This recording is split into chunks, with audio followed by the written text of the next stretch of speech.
Bonjour à toutes et à tous, bienvenue pour cette petite vidéo. Alors, vous pouvez me joindre au 07 70 01 32 65.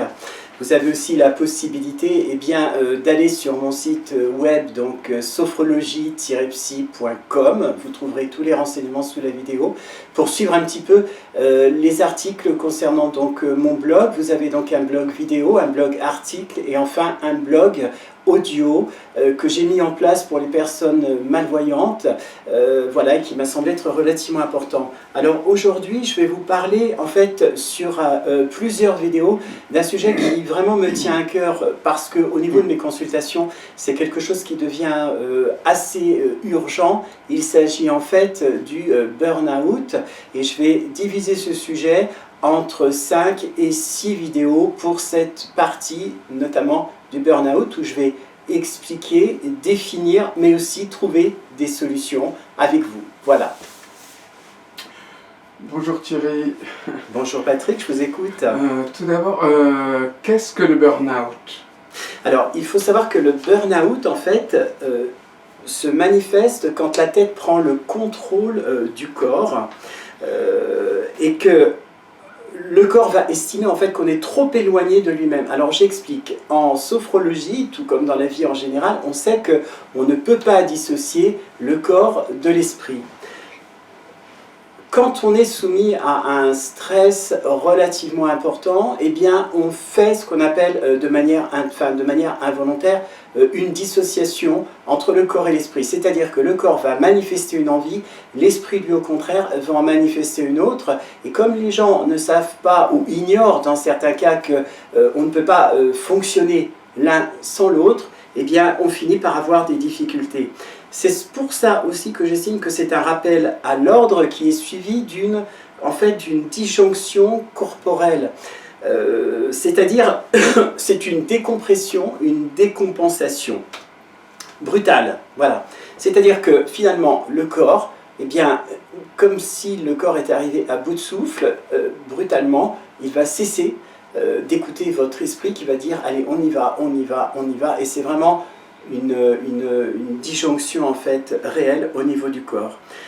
Alors, moi j'ai tendance à dire que c'est comme si finalement vous manquiez de carburant et que toutes vos ressources internes eh bien, sont devenues à sec, que tout se consume de l'intérieur et l'impression qui ressort c'est une impression d'enveloppe vide, c'est-à-dire que votre corps en fait est totalement vidé et c'était un peu déclenché en tout cas des pathologies en cascade sous forme d'épuisement, et il faut savoir que dans le cadre du burn-out, eh bien, il y a plusieurs degrés dans cette forme d'épuisement et ces formes de pathologie.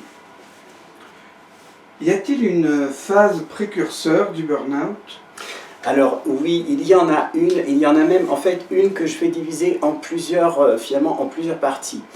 Il faut savoir que le premier signe qui devrait alerter sur l'apparition d'un burn-out, c'est le surmenage. Alors le surmenage, on a tendance, en tout cas, à dire « écoute, c'est pas grave, je suis fatigué, je vais simplement me reposer ». Voilà ce que les gens font lorsqu'il y a du surmenage. Généralement, ce n'est pas suivi d'effet. C'est-à-dire que le surmenage, multiplié sur le temps, va déterminer finalement la bascule vers le burn-out. Et ça me paraît être relativement important. Alors, il faut savoir que le surmenage résulte de deux facteurs. Alors, les pressions externes, les pressions professionnelles. Moi, j'ai tendance aussi, au travers de mes consultations avec mes patients, de parler de l'hyperconnexion permanente. Donc, l'omniprésence aussi, permanence du travail, notamment pour certains métiers donc, qui s'insinuent progressivement dans la sphère privée. C'est-à-dire que les personnes, par la connexion, vont être en permanence avec le travail. Du coup, il n'y a plus d'espace pour pouvoir trouver un temps de repos. Et c'est à ce moment-là que le travail rentre dans la vie privée. Donc du coup, il n'y a vraiment plus aucun espace pour pouvoir décompresser, arriver à prendre le temps de penser à soi. Ça me semble être aussi relativement important. Et d'ailleurs, c'est un piège parce que la plupart du temps, les personnes donc, qui ramènent le travail à la maison sous forme de la connexion, eh bien, vont commencer par regarder d'abord un mail, puis deux, puis voilà, ils vont dire je dois gérer, anticiper au maximum et garder le contrôle, toujours dans l'idée que cette hyper-connexion, au lieu de finalement faciliter l'existence, eh bien, va être un nouveau mode de pression dans la sphère privée. Et ça, c'est important puisque la connexion et le monde, en fait, tel qu'il est, professionnel, évolue de plus en plus vers cette hyper connexion qui empêche finalement l'individu de se retrouver intérieurement et d'écouter aussi toutes ses sensations intérieures. Enfin, il y a aussi les obligations internes liées au caractère, comme par exemple l'ambition, le perfectionnisme, l'excès de conscience professionnelle, la certitude que quelques minutes finalement pour soi vont affecter ce plan d'évolution, puisque l'esprit a créé un plan d'évolution, il va s'y tenir, donc du coup il va se mettre au centre de ses obligations, et en termes clairs, sans moi, rien n'est possible. Et c'est ce que l'entreprise aussi, par je dirais une carotte, entre guillemets, va mettre en avant. C'est-à-dire, plus vous allez travailler, plus vous aurez de chances de monter en grade dans l'entreprise, plus vous aurez de chances d'obtenir des responsabilités. Voilà, et donc ça, c'est véritablement important de le savoir. Et il y a aussi, par rapport à cette problématique, des événements qui surviennent sans qu'on puisse véritablement les gérer en dehors du bureau. L'éducation, la famille, les enfants, mais aussi eh bien, les décès, par exemple, un décès, hein, donc ça peut être important, et toutes ces obligations vont s'amplifier avec le temps et, je dirais, effacer l'individu au profit uniquement des obligations. Comment va-t-on basculer du surmenage vers le burn-out? Alors, je l'ai un petit peu expliqué dans cette partie. Eh bien, c'est le fait d'être toujours exigeant avec soi-même et ignorer les signes, comme je l'ai dit tout à l'heure, en finalement rendant ce surmenage un petit peu voilà, comme inexistant, bien bon, allez hop, on va se reposer, les choses vont aller mieux. Donc ça, c'est véritablement important, puisque sur le long terme, eh bien, c'est là qu'apparaît la bascule vers le burn-out. Et la conséquence s'opère très souvent dans ce qui précède ce burn-out par des changements de comportement à l'insu des personnes. C'est-à-dire que les personnes ne se rendent pas compte de ces changements. Et ce sont des signes qui sont similaires à la dépression nerveuse, et je vais vous parler en fait au moins de deux d'entre eux qui me semblent importants. Alors, la difficulté de concentration de son travail, c'est ça aussi qui va révéler qu'on est passé de l'état de surmenage à l'arrivée d'un burn-out. Ça me semble important de l'expliquer. Ensuite, des difficultés de suivi des objectifs. C'est le paradoxe, c'est-à-dire, pour certains, ils vont se dire qu'il y a quelques mois, tout était simple et aujourd'hui, tout devient extrêmement compliqué. D'un coup, plus rien ne sort de soi, c'est-à-dire qu'on est réellement sans capacité de raisonnement, mais aussi d'effort par rapport à soi-même. Et c'est là qu'on arrive à l'autosanction. Si je n'arrive pas au bout de ce que je fais, ce n'est pas bien. Et c'est là qu'en fait, on va pérenniser la démotivation. Et ce découragement va induire en fait une humeur changeante avec une irritabilité, une augmentation de la consommation de tabac, un dérèglement alimentaire. Ce qui est important dans cette petite phrase que j'ai faite, c'est que le corps aura besoin de décompenser et donc il va se servir finalement de la cigarette, de l'alcool, de l'alimentation, mais aussi d'autres pratiques un peu moins, finalement, qui vont être moins perceptibles par rapport à la personne qui en est victime. Et il y a aussi cette incapacité à se détendre et à véritablement lâcher prise. Donc ça, c'est vraiment extrêmement important de le savoir. On a aussi donc des larmes, des sanglots qui viennent sans prévenir, pour la moindre petite contrariété.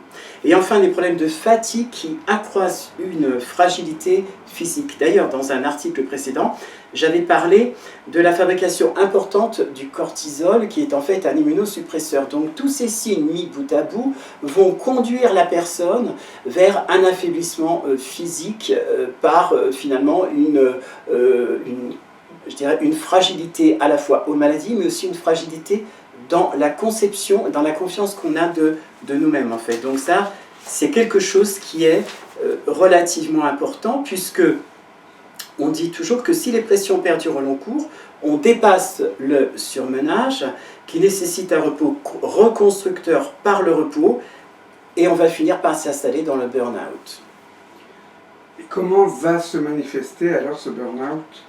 Alors il y a plusieurs formes, donc j'ai déjà parlé un petit peu dans le cadre du surmenage. Alors même s'il faut savoir que le burn-out ne va pas se manifester de la même façon chez les gens. Hein.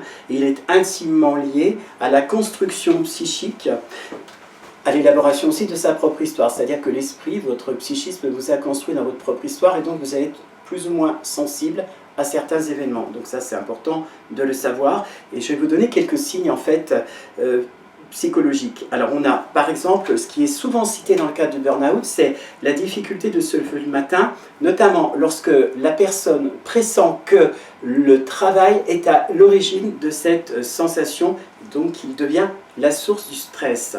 Des difficultés à comprendre ce qui hier semblait acquis, par exemple pour des personnes qui ont des responsabilités, eh bien, des prises de décision professionnelles, des difficultés de retenir des sujets de réunion, voire blackouté, c'est-à-dire aucune information ne peut rentrer à l'intérieur de l'esprit, les gens sont un petit peu coupés, des pensées négatives qui rejaillissent directement en pérennisant un état finalement de sentiment d'inutilité. Donc ça c'est important de le savoir.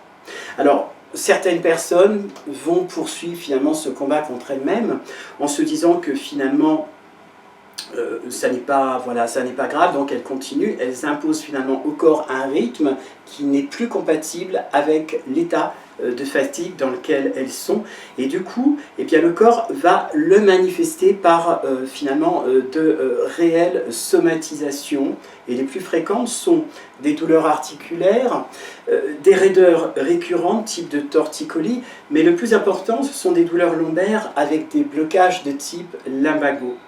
D'ailleurs, c'est cette somatisation qui va finalement, dans la symbolique, expliquer ce que l'on connaît et qui est inspiré des dictons populaires, donc avoir un poids sur les épaules, en avoir plein de dos, se faire du mauvais sang, etc. Et je trouve que ces dictons étaient à l'époque extrêmement intéressants puisque la notion de l'être n'était pas aussi développée qu'elle peut l'être maintenant, hein, donc il y avait beaucoup moins d'études, en tout cas psychologiques, qui étaient faites. Et en fait, tout cela évoquait en fait les conséquences finalement d'un refus d'écoute et de renouer le dialogue avec le corps. Et il faut savoir que ce burn-out, s'il n'est pas pris en charge assez tôt dans les entreprises, bien, ça va amener la personne à de réels problèmes physiologiques. Lors des prochaines vidéos, je vais vous parler de quelques expériences, donc des témoignages par rapport à ce burn-out.